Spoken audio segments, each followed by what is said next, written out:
Good morning, good afternoon, whatever it is, wherever you are. It's me again, Jen. Hello! And we are still reading from the Star Spinner Tarot, which is, I think, an adorable tarot deck. And it is by Truggles, who is a comic book illustrator. And it does come with a great little book. It's actually a pretty substantial little book. The information in it is still pretty basic. It doesn't have a whole lot of fun stories. I have read a couple interesting ones in here that I'm like, oh, that's a unique perspective. But for the most part, it is a basic Rider-Waite based tarot deck, so that makes it pretty easy to understand. It's the imagery that isn't super clear on all of them, such as our Queen of Swords. For one, there's not a single sword on this card, but at least not that I can see. Maybe we can pretend. I don't know. There is definitely a serpent on there. But she's also, the color on this card is kind of a bluish color, which we know is more water instead of air. So I get a little finicky about that. And we do know that it is a queen because there's a Q up at the top and it does say swords down at the bottom, even though it's kind of hard to read. I'm getting big time, I don't know, Queen of Hearts or maybe the Evil Queen, but also kind of a Snow White feel to this because she's got a red rose and a white rose in her hands. There's a white serpent kind of winding around her shoulders, and there is a heart on her crown. So she does her countenance, shall we say, is very much that Queen of Swords energy in that she looks kind of like she's been there, done that, has the t-shirt, that kind of thing.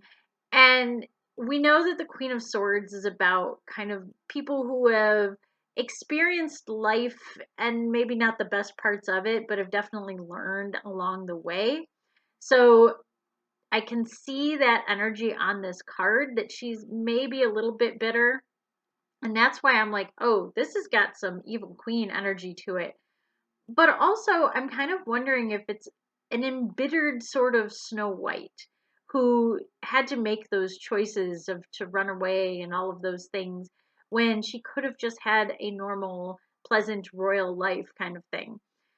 But I like the red rose and the white rose that are represented on there. I feel like it shows that difference between innocence and kind of vitality. So with the Queen of Swords, she still so much wants her innocence, but she's been through too much. So that red rose is more representative of like all of the things she has gone through, and now she's kind of protecting that little bit of innocence that she still has behind the red rose. So I really like the imagery on this card, but I'm not getting big like, oh, this is definitely a sword card because there's no swords. In fact, there's trees in the background, which I think might be apple trees. Might be apple trees. So again, I'm getting like Queen of Hearts would definitely count as a Queen of Swords character, especially the inverted Queen of Swords, because she's like, I had to go through hell. I'm going to make your life worse. The snake around her shoulders kind of has that feeling of, I have experienced sin. I have experienced these things that I have a darker knowledge of things than most people probably do, but I'm going to use that knowledge to either grow or to destroy other people. So that's definitely a good representation in there. But everything else is kind of, it lacks the wind aspect. I mean, these aren't even clouds down here, they're flowers. So there's a lot more earth aspected things. And then the blue to me, while you could say it represents kind of her more somber nature, it also usually is a water sign thing. So I'm not really sure where they're going with this. Either way, I do like the imagery of this card, and I think if I were to quick glance at it, just as somebody who didn't know too much about the tarot, I'd be like, oh, Queen of Hearts, Queen of Swords, that makes sense.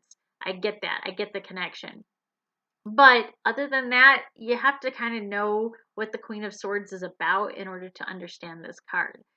But it's very pretty. I love her face in this. I mean, I'm blown away by the emotion in a card that is definitely more animated. It's definitely more artistic kind of style. It's not realism, but you get real feeling and real energy off of her face. So I like that. But we will continue to look at the Star Spinner Tarot for the rest of March, and hopefully in April I will have a very interesting surprise for you, but we'll see what happens. All right, until next time, stay safe, stay healthy, stay happy. Bye!